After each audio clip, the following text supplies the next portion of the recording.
Sziasztok! I am Pintér Gergő. I am from the Department of Theoretical Physics in the PME, but I am a mathematician.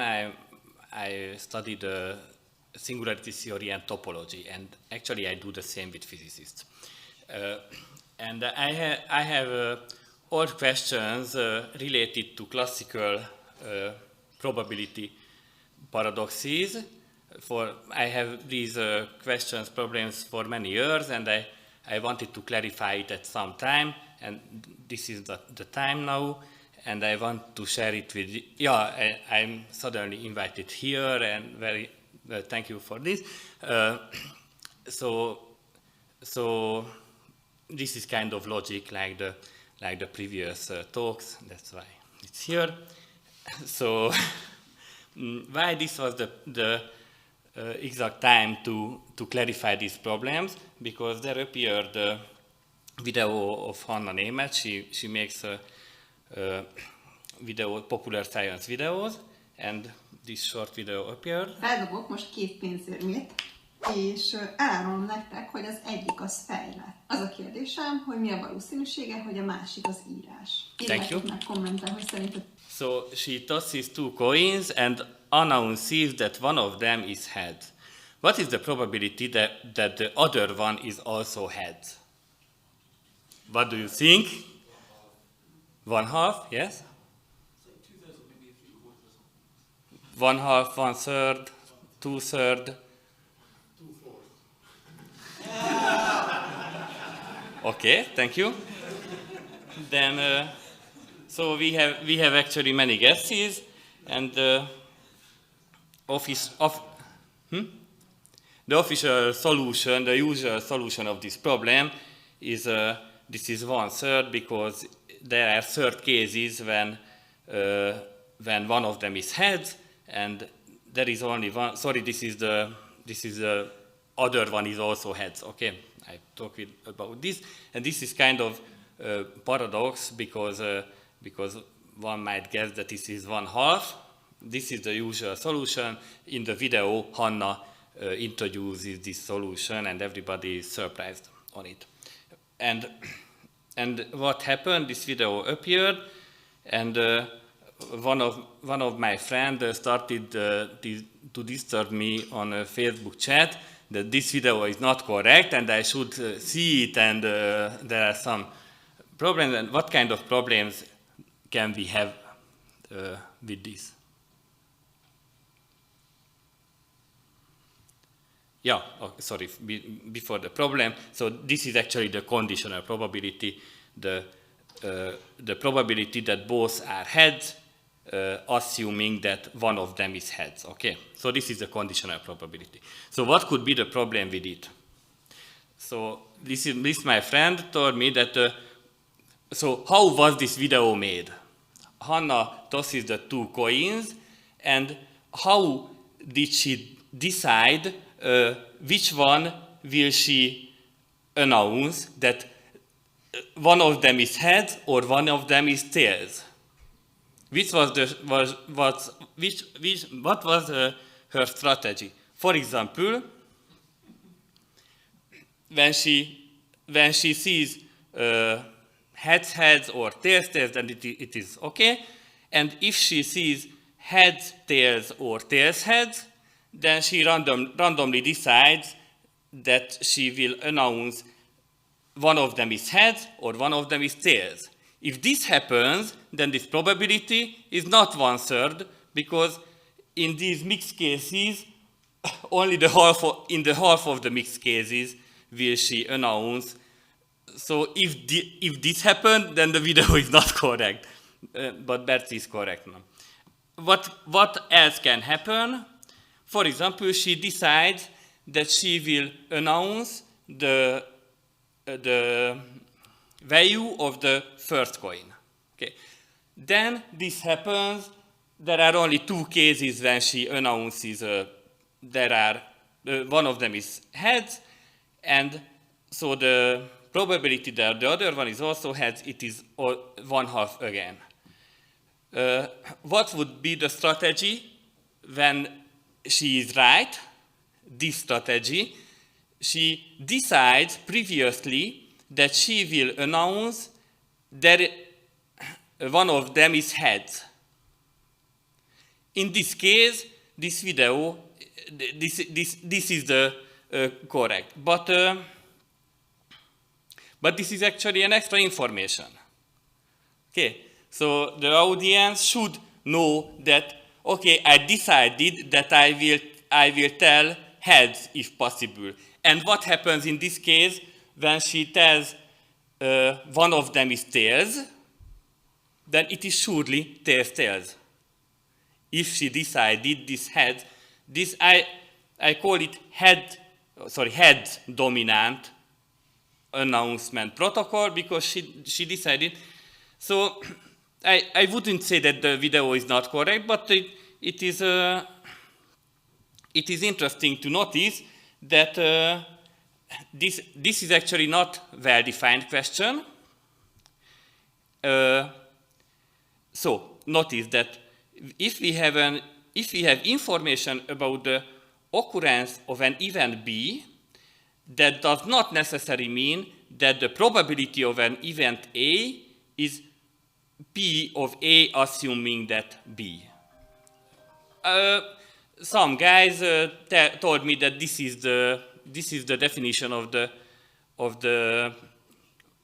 conditional probability, but this not. We can see. And it depends on the way and context of the announcement, which I call announcement protocol. I don't know whether is it an official name or not. So, and one more thing, that although the conditional probability of heads, if there is at least one head, it is 1/3, but it is impossible to make a video with only one tosses of two coins, which demonstrate it. No, it is not impossible. There are two ways. If in the beginning of the video, Hannah tells that I will concentrate of heads, and if it is tails, then I will make a new video. This is correct. But what would be a natural way? If somebody asks it, is there any heads? Is one of them is heads? Then she can say that yes. This forces the heads dominant protocol. And why it is not surprising that it is impossible to do it in one video, or it is not so natural, because the probability tells something about series of experiments. And in the three cases, there are different type of series of experiments whose relative, I don't know, so the relative gyakoriság is the probability. Okay, so my older question, what I wanted to clarify is the Monty Hall problem. Let's read it. At the end of a TV show, the player is shown 3 doors, one of which has a prize behind it, the other 2 are empty. He chooses one of the doors, and then, to add the little twist, the host, Monty Hall, opens one of the remaining 2 doors, behind which there is nothing. At that point, the player can, if he wants, change his choice to the other of the 2 closed doors. Question: is it worth changing? Yes. Who votes yes? And who votes no? Okay. It is not good. This is not the Monty Hall paradox. This part is problematic. The host Monty Hall opens one of the remaining 2 doors, behind which there is nothing. That is not the Monty Hall problem what I wrote here. Why? So this part can be clarified in 2 different ways. In the original Monty Hall paradox, the host, who knows which door is behind the prize, opens one of the remaining 2 doors that has nothing behind it. So he has no risk to open the prize itself. And in the modified version, the host randomly opens one of the remaining 2 doors and discovers that there is nothing behind it. So we have to observe that in both cases, the player will say the same thing. The host opens a door and there is nothing behind it. So I defined a naive Monty-Hall paradox that this is the naive solution. I get the information that door C is empty. Then what is the probability that the price is behind A? That is the probability, this is the conditional probability that the price is behind A, assuming that C is empty. This is 1/2. This would be the naive, because this is the conditional probability. But the two versions are different. You know that, I think you know because you voted to the 1/3 version, that with the intuitive argument, the probability 2/3 of B or C is inherited to B. Okay? But the other version is not this, we will see. So, my question was, so I knew these were two versions, but I didn't know any framework which can cover these things in a systematic way. And you feel that it is very, very similar to the coin problem. And the solution is actually very easy, but it was not trivial, I didn't know it, and now I think it is more clear in this version. I called it announcement protocols. So actually we have two experiments. One is the original experiment, the outcomes are denoted by X. Then an announcement happens, so somebody tells that event B happened. And let's call the announcement by, let's denote it by Y. And okay, and what is the announcement protocol itself? If an outcome B happened, then what is the probability that the capital B will be the announcement? So in case of an outcome B, we have to somebody have to announce an event, and these conditional probabilities are given. And from this, we can define an announcement protocol which is just a joint distribution on the product. Okay, let's see it in the previous cases what I introduced. So this is when, where is this thing? So here, if it is heads, tails, then with 1/2 probability, the announcement is, one of them is heads. And with 1/2 probability, the announcement is one of them is tails. So we have this, so the joint probabilities are these, so the probability is 1/2. Then, in the other case, then in case of heads, tails, the announcement is surely one of them is heads. Okay? So we have again probability 1/2 that both are heads, but in a different way. And this is the heads dominant protocol. The announcement is surely one of them is heads in heads tails case and in tails heads case. Here the probability is 1/3.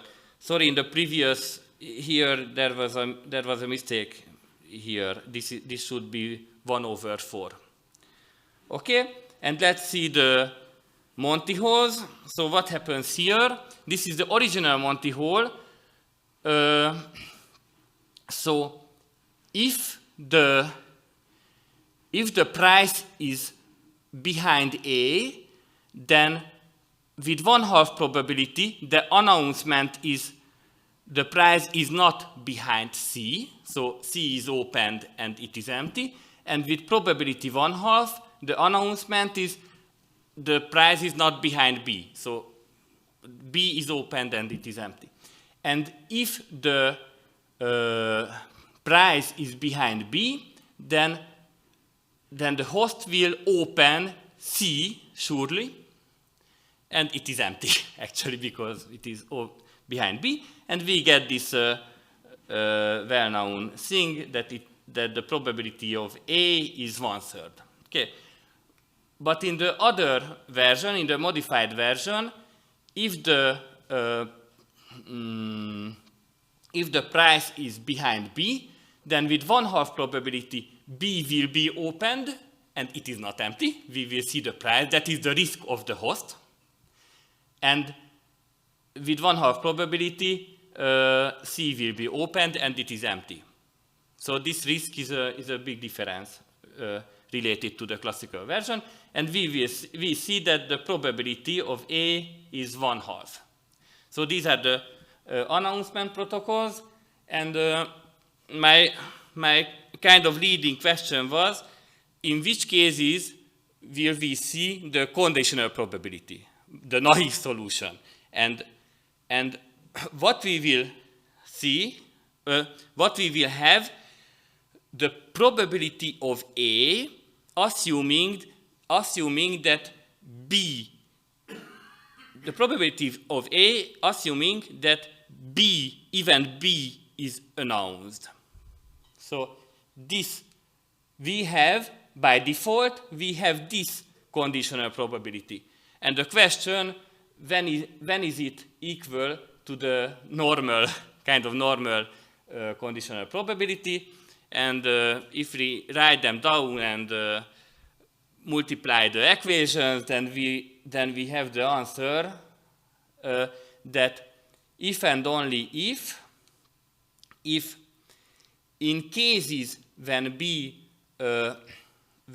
happened, so for the elements of B, we have the same probability that capital B, event capital B, is announced. This is like this. So if I write down the announcement protocol with the conditional probabilities, then we will see zeros for outcomes which are not element of B. That is, the protocol does not lie. And we have C, the same constant for the elements of B. This is equivalent with this, which I call that the protocol is non-distorting. We can check it on the examples. And yeah, we can continue it. So we can ask whether is it non-distorting for every announcement, and this leads a kind of linear algebra solution of a linear equation. You can imagine, I think. So what is important, that the information about the occurrence of an event B does not necessarily mean that the probability of an event B is A assuming B. It depends on the way of the context of the announcement, which is called announcement protocol. And actually the probabilities are not only abstract speculations. For each version, we can play it with some glasses and coins, and the series of experiments will be different. So this is very concrete thing, not just some philosophy like this. Yeah, and this was resulted by a discussion with these guys. He told me that this coin exercise is not well defined. He told me that this is not good, and she made the video. He has the Mateking page and many of these kind of things, and he was my roommate in Bolyai Collegium 20 years ago, and he told me that the Monty Hall paradox has a different version, different than the usual version. Thank you very much.